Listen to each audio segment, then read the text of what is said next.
You're listening to the Woman of Value podcast. You are about to hear the story of a woman who is following her dreams and passions and creating positive change in the world.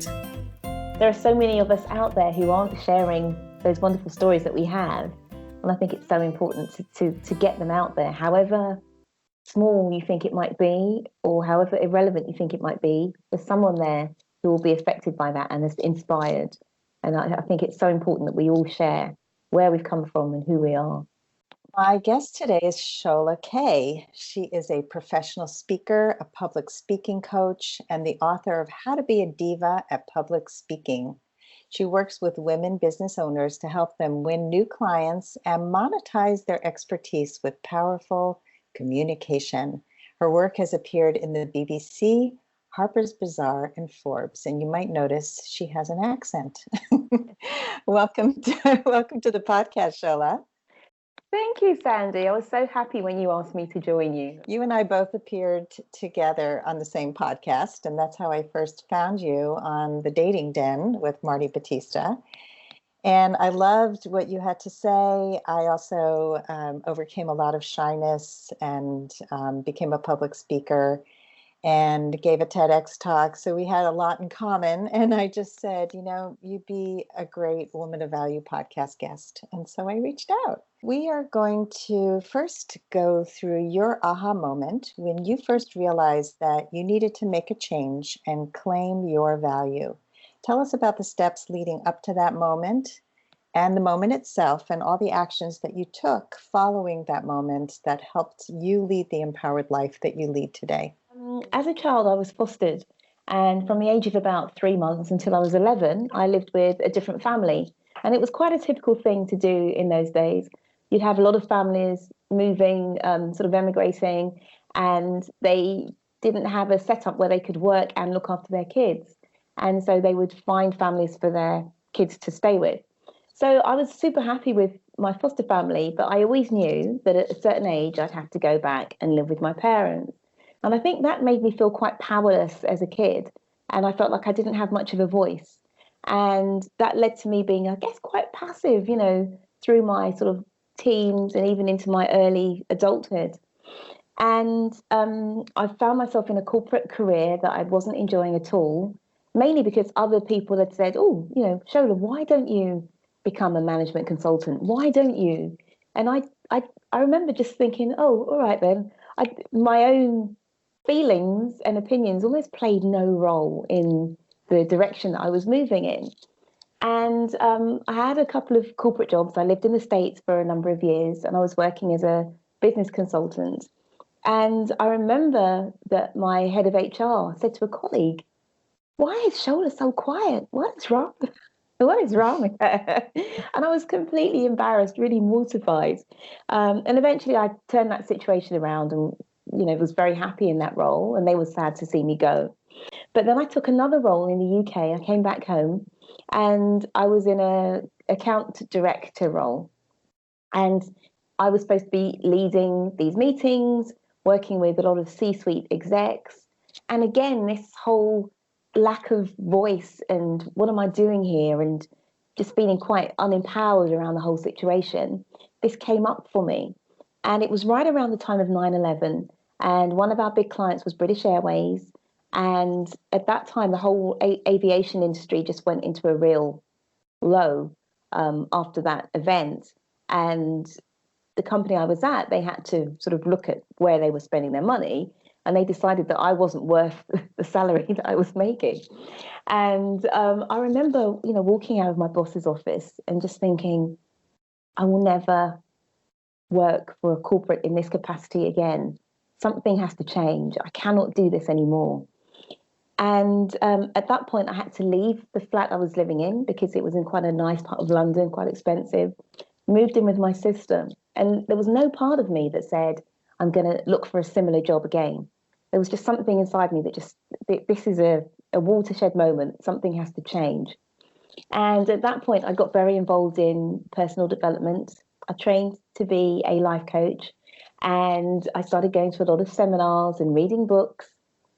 And my sister said to me, well, look, this is a real moment where you can make something happen for yourself now. You don't have to do the same old as before. And one day I was reading a book by I think Brendan Burchard. Have you heard of him, Sandy? Mm-hmm. Sure. Yeah. It's funny, a lot of people here in the UK haven't heard of him when I mention his name. But I was reading a book by him, and there was a chapter in there on speaking. And weirdly, as I was reading that chapter, I just started to cry. And it wasn't, oh my gosh, how sad, I'm dreadful at speaking. But it was more, I think it was like my soul just saying, hey, there's something for you here. And I thought that was a weird response, but I just sort of ignored it for a couple of more years. And then started thinking, well, why don't I take some speaker training? And in that period where I had sort of stopped working in corporate, I'd started taking singing lessons. And that, of course, helped me to find my voice and express myself, with power, at least in terms of vocalizing, even if it wasn't the message. And I joined a couple of bands and was doing a bit of professional singing. So by the time this urge to do some public speaker training came along, I was very comfortable with people watching me and with being the center of attention. And so I actually took to speaking and really loved it, and ended up winning an award. I got an award for being the top speaker in the UK within perhaps a couple of years of taking up speaking. And it just made me realize that sometimes when we get no's in our life, it can be a force that's driving us into a different direction. And I'm grateful now for what happened in my corporate career, because I now go into corporates, but on my own terms, and I train and teach them and do public speaking and keynote speaking. And just today I closed 3 corporate clients, but from a position of strength and power as me, rather than a wannabe, I'm going to try and do this corporate thing, even though it doesn't necessarily suit me, or I'm not ready for it just yet. So that's really my big moment, and or my aha moment. And I don't want any woman to be in a position, where I was, feeling so frustrated or undervalued. And that's why I've particularly chosen to work with women, to help them find their voices and to share that story, so people realize, however they feel about speaking or speaking up or being heard, there's someone like them out there who's managed to turn that around, and that they can too. So sorry, that's quite a long a long story. It's a great story. And I love how you heard a voice that told you public speaking is where you need to go, and you ignored it for a couple of years. Yeah. And I think this is important for people to hear, because we often have these little messages and they keep knocking on our heads. It's like, okay, the universe is trying to give you a message and you're ignoring it, or it's the same thing just keeps on happening. And when we finally stop and pay attention and realize it's where we need to head, that's when all the good stuff starts to happen. And you found your life purpose, and you used your pain to make it your message. Very much so. And there are so many of us out there who aren't sharing those wonderful stories that we have. And I think it's so important to get them out there, however small you think it might be, or however irrelevant you think it might be. There's someone there who will be affected by that and is inspired. And I think it's so important that we all share where we've come from and who we are. I so agree with you. And I think a lot of people, it's very common to think my message isn't important enough. So as a speaking coach, how do you help people find their story? How do you help them mine for the story that really is uniquely them, and convince them that it's worth sharing? Really good question. Well, in my I have the sort of DIVA framework, which is D stands for being a dynamic and lively speaker. I stands for being inspiring, as in sharing stories and inspiring others with those stories. B is about being of value, which is all about your podcast, I guess. Being of value, having a great structure, knowing your audience. And then A is around being authentic. And I typically find that when we work on the authentic part, the authenticity, combined with sharing storytelling frameworks for people to use, it's that connection between the two that starts people thinking, well, who really am I? What are my values? How would that come out if I wanted to share something with somebody to reveal what those values are? And typically that's enough to start to spark people's memories and ideas, and thinking, well, yeah, that I have this story, let's try it in that framework. Actually, that story is very impactful. This could be my story that I share with people. And I had a client come to me a little while ago. He's a solicitor, and he works with a lot of people who've been wrongfully imprisoned, and makes sure that they, don't have to go get seriously long sentences. He works with those sorts of people. And he had suppressed the story that he had of how, as a younger man, he had been arrested.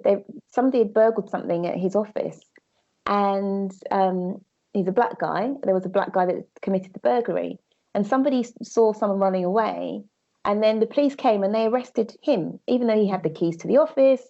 He was in a pinstripe suit, all these things that ridiculous. So he was arrested, taken, spent the night in a prison cell, and he'd just suppressed all of this. And it came back, and then that now will form the basis of his keynote, which is around inspiring other people to not give up and keep pushing forward, even when life is against them.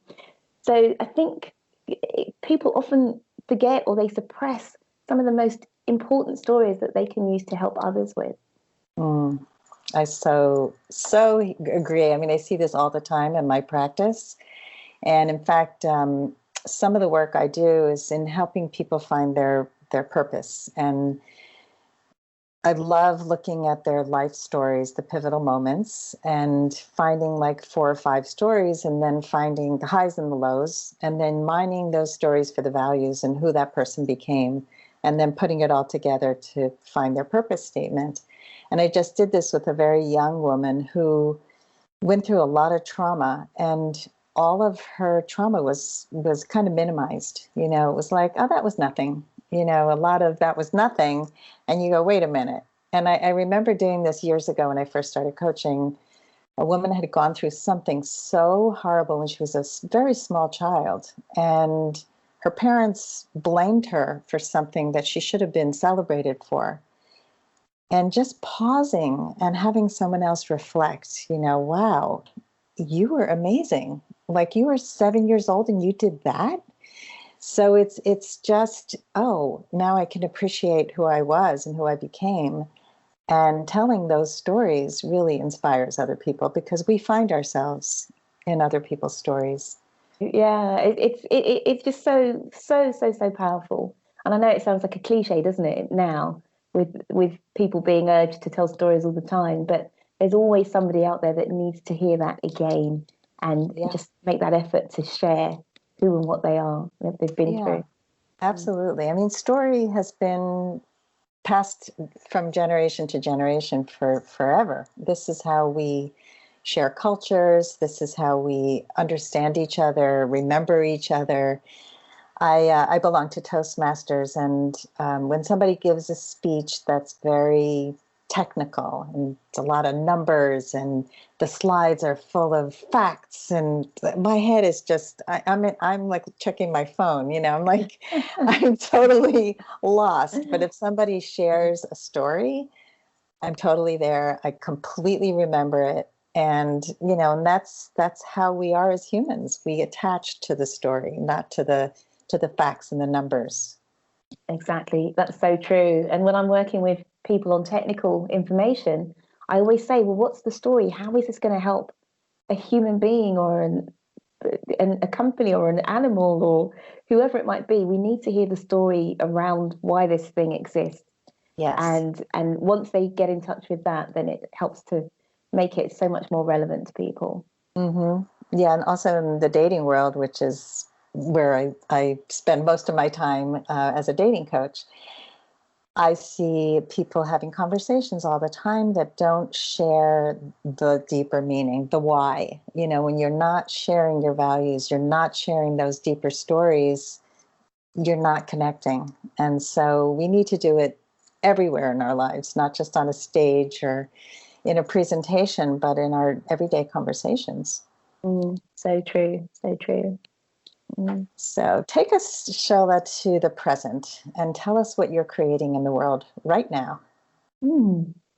Well, at the moment, I'm working with quite a few female business owners to help them with finding their voices and also going into corporates. And I'm finding that there's a lot of need now, particularly among people who are sort of more technically minded, to improve on their communications and those softer skills so that the workplace is a much more harmonious place for them and so that they can keep moving up in their careers.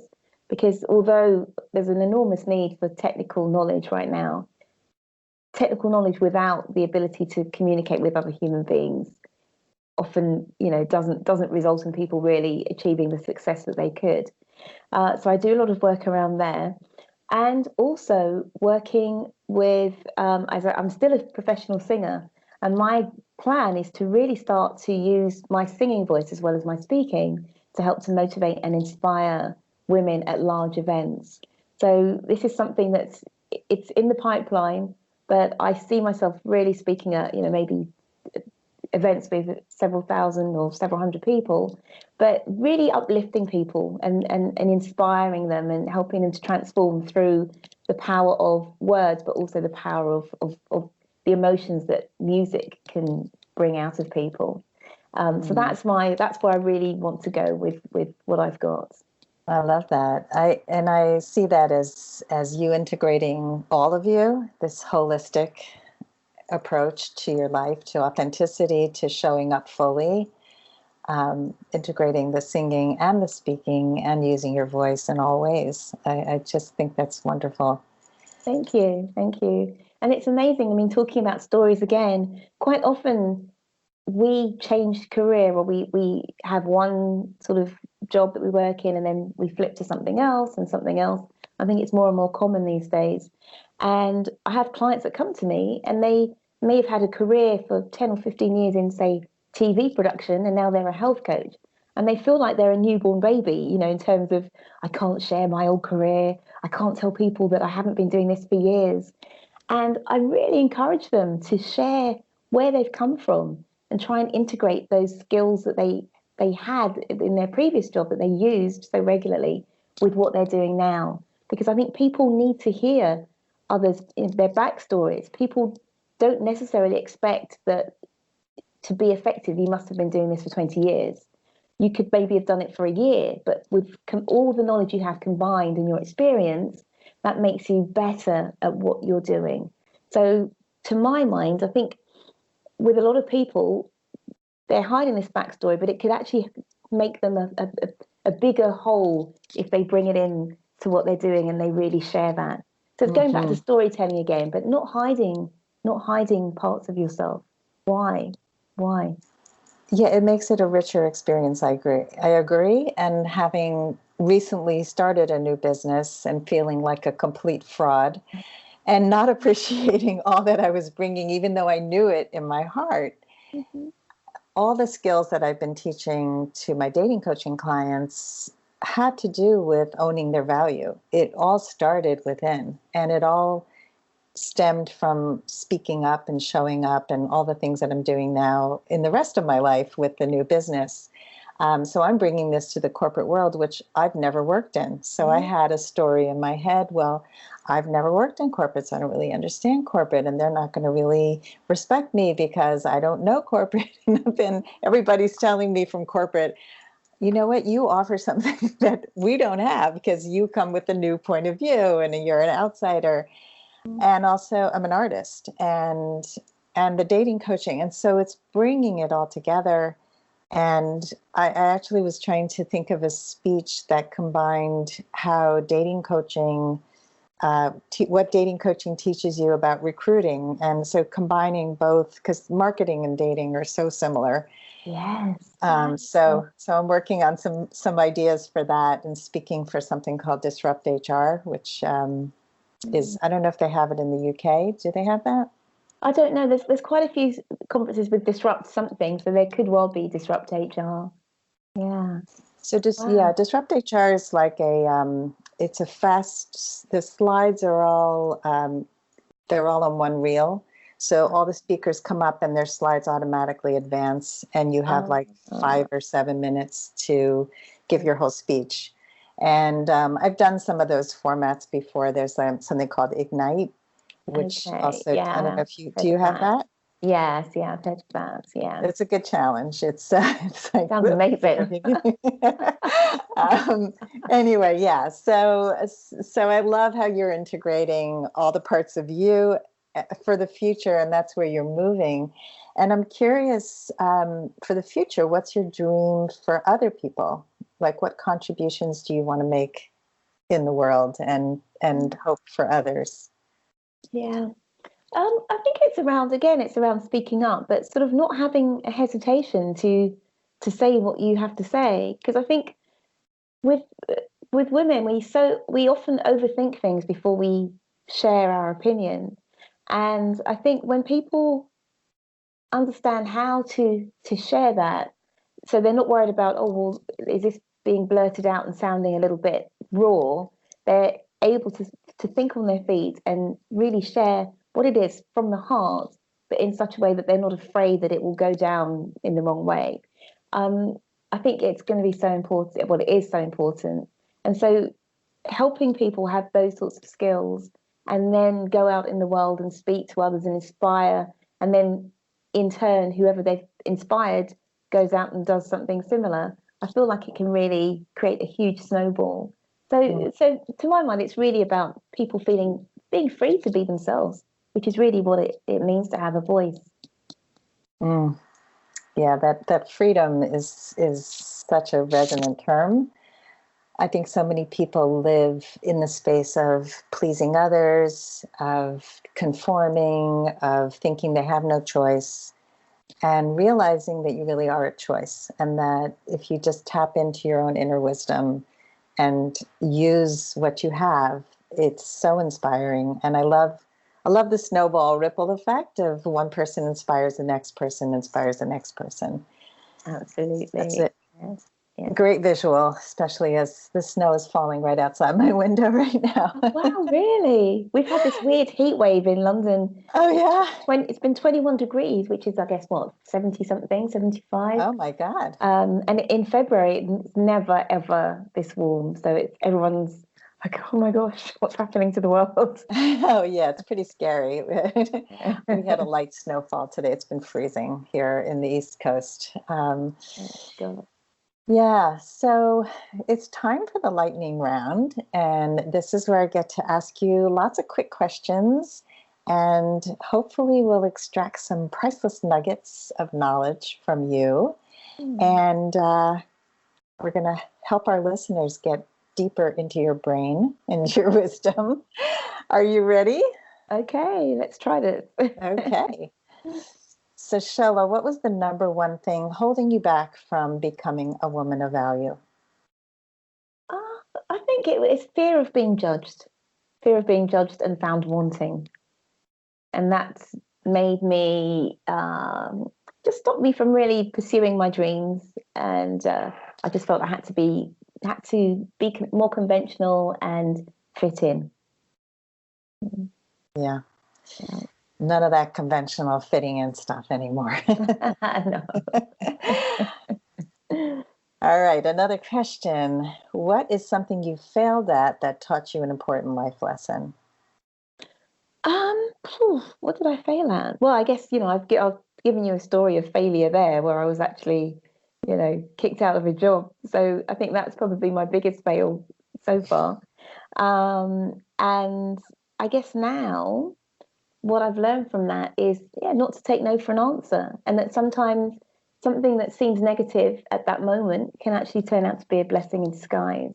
And to not be too quick to judge what's happening in the present, because quite often in the future present, it's actually a good thing. It's true. Yeah, don't judge. Just don't judge at all. I think that's good advice. And I watched your video I think it was this morning's newsletter about your TEDx talk, and some things that happened that you shared.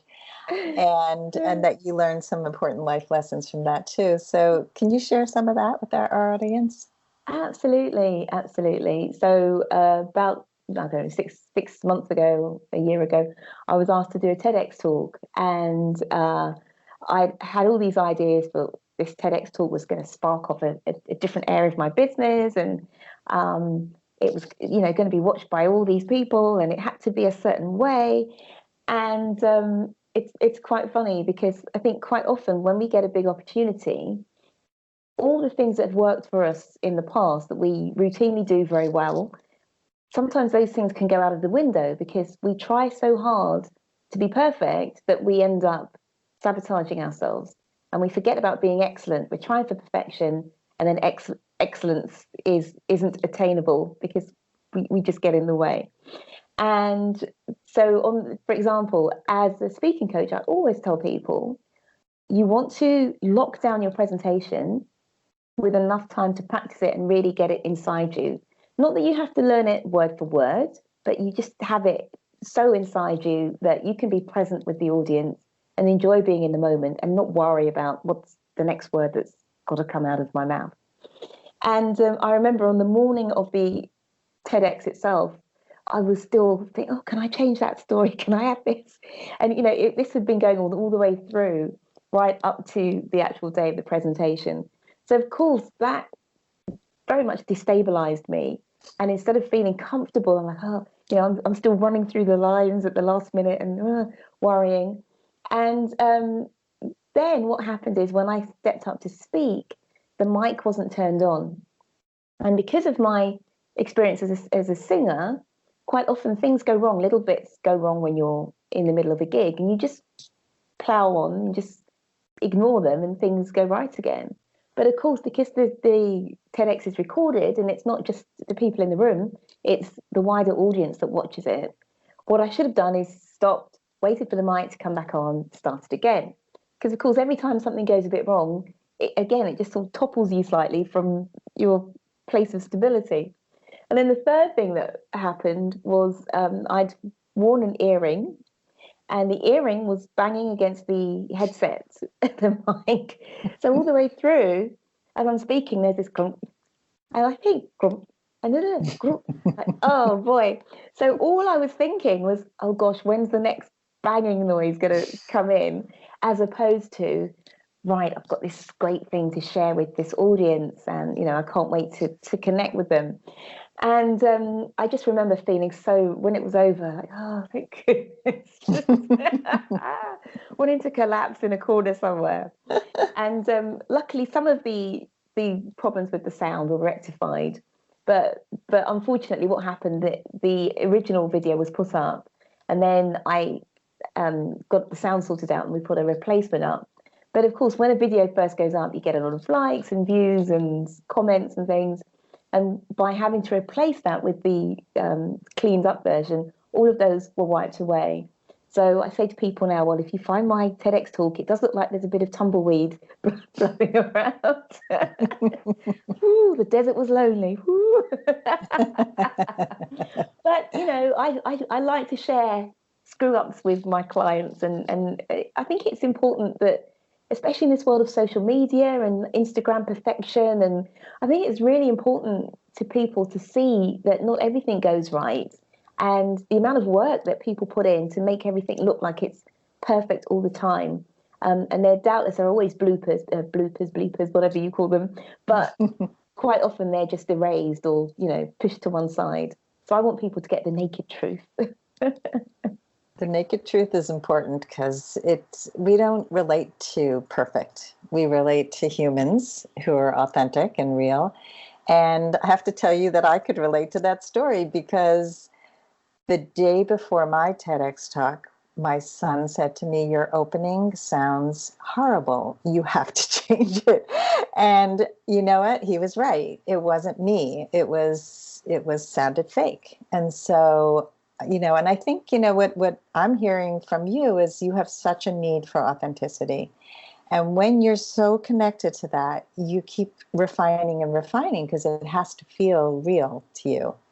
And so I changed it, and I practiced it like crazy, and I was able to give my talk, but the slides weren't working, and I only had 2 slides. And I got up and I turned it on, and it was somebody else's presentation. Oh And no. I'm like, oh, here it is. But but the most amazing thing about it for me was that I had never really spoken on a stage, and I got this opportunity to give a TEDx talk before I was ever anywhere near ready. So that plunged me into, high speed for a public speaking career before I was ready at all.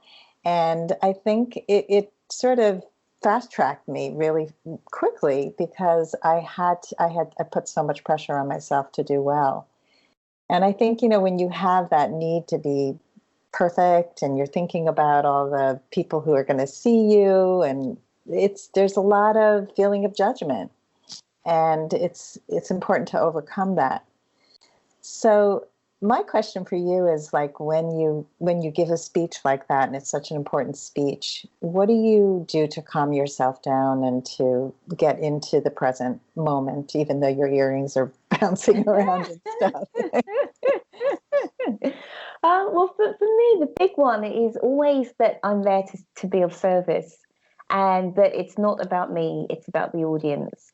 And that typically helps me through all sorts of situations, because then it makes me realize that, hey, just turn the spotlight off yourself and turn the spotlight onto your audience, because there are people there who are sharing their time, they're giving their time, their energy to be in your presence. And the quicker you honor them by being present with them, the better. And that typically is what I always try and think, okay, it's about them, it's about them. And I guess that's the main thing that I keep in mind. Yeah. I think when you step into what you're really there for, because that is the truth, it just takes the focus off of being in your head and out into where the focus should be, to giving your message. Yeah, Yeah. absolutely. And it came back to me what it was. I think for me, the TEDx format, I struggled a bit because I love to be interactive when I'm speaking. So I love a lot of hands up. What do you think about this? Turn to your neighbor and share your ideas on X, Y, and Z. And I, especially as an introvert, because every single time you hand things to the audience, the energy will always lift again. Whereas when you've got one person who's trying to shoulder the whole thing, and I'll do this, it's all about me, then quite typically, things can hopefully work well. But if there is a sort of flag in the energy, or the person's a little bit self-absorbed and it doesn't connect that well with the audience, then I think there's a greater likelihood that things don't always work out as well as they could do. And I think for me, with that TEDx format, it's not my preferred style of speaking to audiences. So I think that's another reason why it kind of didn't sit so well with me.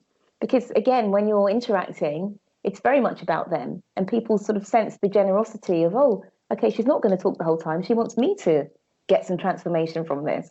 So I think that's the other point I wanted to make. And I can relate to that so much, because I'm an introvert and I love the interaction too. And it's true. I never really thought of it in terms of introversion and taking the focus off of me, but that makes so much sense. And I've seen TED Talks where they actually have audience participation. And so I think, maybe we can push the envelope a little bit and do it in the way that really works for you. We don't have to follow rules. Yeah, next TEDx and next TED Talk. Great. So if you were to give advice to a woman who has given up her value in the past and wants to become a woman of value, what would you say to her? I would say to take some time to go inside and really figure out who you are. Look at your responses to situations in your life. Look at what you've really enjoyed. Look at what you haven't enjoyed so much, and just really get to know yourself. And I'd say to become your best friend and value yourself as you would a really close friend. And I think from there, you'll start to, especially looking at likes, dislikes, opinions, etc., really start to get to know yourself. And I think when we know ourselves well and we value and like ourselves, then that's the first step to actually kind of emerging as somebody that is seen to value themselves in the wider world. I like the seeing yourself as your best friend. It's hard for people to do that. They're so mean to themselves. And so do you have any advice for how to start that process? Good question. I'm an NLP practitioner. And for those of you who've not heard of NLP, basically it stands for neuro-linguistic programming, which sounds ridiculously scary, but all it is taking images and sights and sounds that we typically would repeat again and again in our heads that might lead to feeling not enabled or feeling negative, and replacing those with, maybe empowering music, bright colors, just replacing those images and sights and sounds and thoughts and feelings with ones that empower us. And there's a technique that I love, which you can just Google and find scripts for, and it's called the swish pattern. And typically when I would find myself, there's certain times, maybe every time you go and stand up to speak, or when you take your makeup off at night in the mirror and it's quiet and your brain starts, the monkeys start to come out and start to feed you with negative information and negative self-talk. There's certain moments, I think, where we kind of, those repetitive negative statements come to us sort of more strongly. And I've used the swish pattern just to myself a few times to actually break those patterns. So when I'm, in front of the mirror getting ready to go to bed, and I start thinking, oh, Shola, why did you do this? Or what's wrong with you? You're always like this. And I've used that swish pattern to replace those negative thoughts and things that creep in with positive ones. And if you do the swish pattern correctly, what will happen is those negative thoughts will just disappear. And even if they're not replaced by this kind of rosy, beautiful, angelic music and so on, you might just find that there's nothing there, which I think is amazing. So that's just check it out on Google. You'll find texts for that and scripts. So that's what I would recommend as a way that you can get rid of negative thoughts and unempowering thoughts quite easily, within half an hour. That's a useful tool. I'm going to have to Google that as soon as we're done and put it up in the show notes. Cool. I love these kind of tools because so many people are living in these negative spaces and have their thoughts are taking over. And it's just so important to know that we have control over that. And there are tools that we can use, because I think just people don't even know where to go with it. They're just constant racing and negativity and replaying messages from people in your life who have told you you're not good enough and you need to get better grades and all these things that just play in that loop, which is terrible. Yes, agreed. All right, next question. This one is about books. Do you have any books to recommend that have helped you on your journey? Well, I love reading, so there are lots, but I've narrowed it down to 3. And one of them is, as a communications coach, obviously communication is important to me. And one of them, which I read quite recently in the last couple of years, is a book called Captivate by Vanessa Van Edwards. And I think she calls it the science of charisma. And it's an excellent book. It takes you all the way through how to make a great first impression, through to how to look at people's faces and understand their real, true response, rather than what they quickly, sort of paper over the real response and then smile. And it helps you to sort of read people better. Also, it covers storytelling. It covers, it's a fantastic book. So I really suggest that people have a look at that. And the second book is a book by Marissa Peer, who is a hypnotherapist. And that book I think it's just called Confidence. And it's written in a sort of hypnotic style, so that even just the reading of the book itself, and just doing a few of the little mind exercises that crop up in the book, is enough to make you feel confident more confident by the end of the book. So that's been an excellent one. And then another one I love is a book called The Success Principles by Jack Canfield.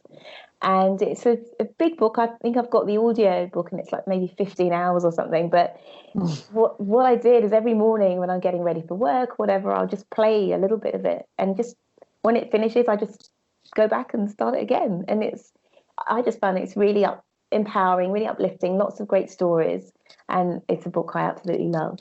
So I've read The Success Principles, or at least parts of it, many years ago. I think it was one of the first self-help books I got as I started to become a coach. And I had written a blog post called The Blue Notebook. I think it was called The Blue Notebook. And do you remember the notebook story where you come into a conference and you have a yellow notebook on your seat?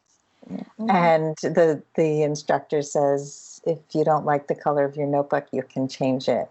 You don't have to settle for what you got. And it was just like, oh, I've been doing that my whole life.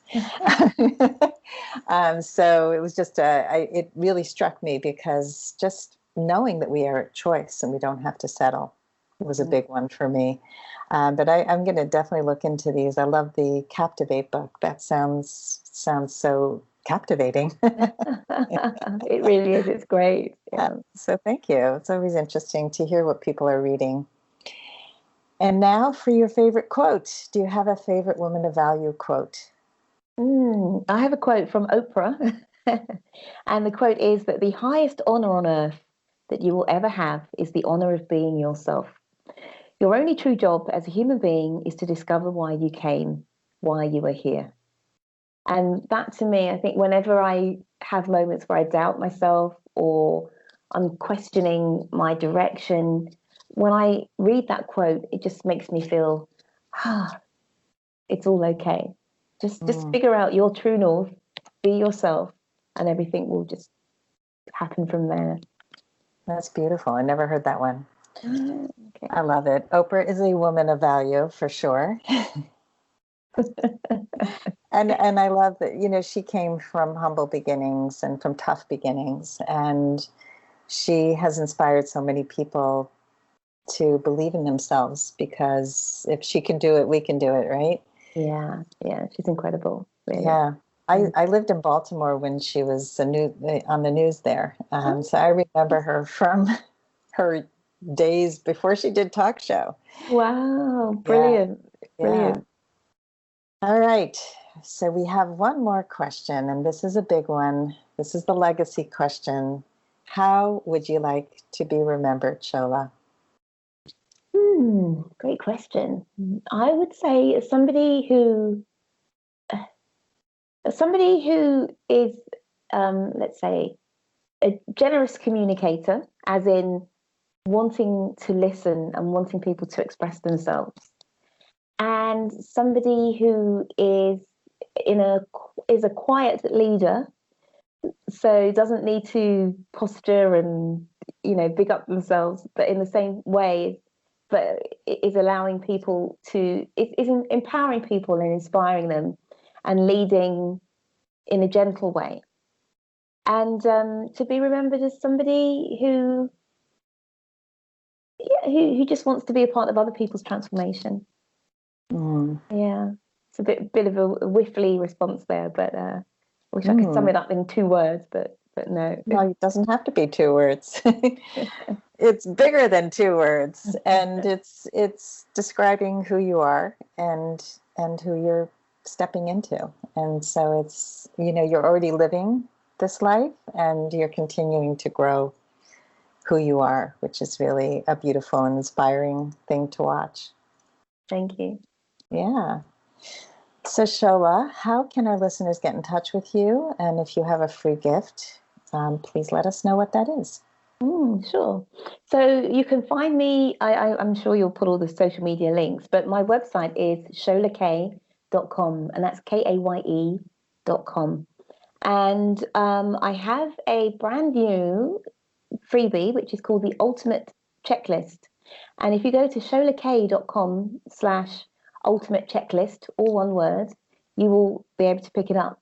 And what it is, it's my top tips for making a presentation in terms of before, during, and after. So before, what is it that you need to prepare? It's not so much about creating the speech itself, but it's all those, especially if you speak for your business, there are certain things that you need to make sure that you've had ready to really maximize each opportunity. So it might be around what you need to do to check in with the organizer, or finding out how many people will be there, or whether it's okay for you to promote your business, or how are you going to have people know more about you, but in a way that's not salesy. So there's a bunch of things that you can check off there before the presentation. Then during, so once you arrive at the venue, what's the best way to get yourself comfortable very quickly? Who should you check in with? What are some bits and pieces you might need to incorporate in your presentation, in terms of, maybe name checking certain people or thanking the audiovisual people? And then afterwards, which to my mind is as important as during, which is who should you speak to? How to make yourself available so that if potential clients come up and speak to you, they're not feeling put off because somebody's hogging your attention, and you can't sort of circulate, or what to say to people to make sure that you can continue the conversation. So it's really, you can use it whether you speak in a corporate setting, whether you do small talks, whether you do large talks to big audiences. But it's my gift to my followers that's, all the insights that I've obtained over the years through speaking and through singing professionally, are gathered into this checklist. That sounds extremely valuable. So I hope you all go over to Shola's website and grab a copy. And I want to thank you, Shola, for being a woman of value, for inspiring others to be a woman of value, and for continuing to grow as a woman of value to inspire others to do the same. Thank you so much, Sandy. It's been a real pleasure. If you would like to step more fully into your value, grab a free copy of The Ultimate Guide to Becoming a Woman of Value on my website, thewomanofvalue.com. Just click the link at the top of the homepage. And if you haven't already done so, be sure to click the subscribe button in your listening app. And if there's something in this episode that inspired you, please share it with others, because the more we share these inspirational stories, the more women of value we will have in this world. I'll see you next time.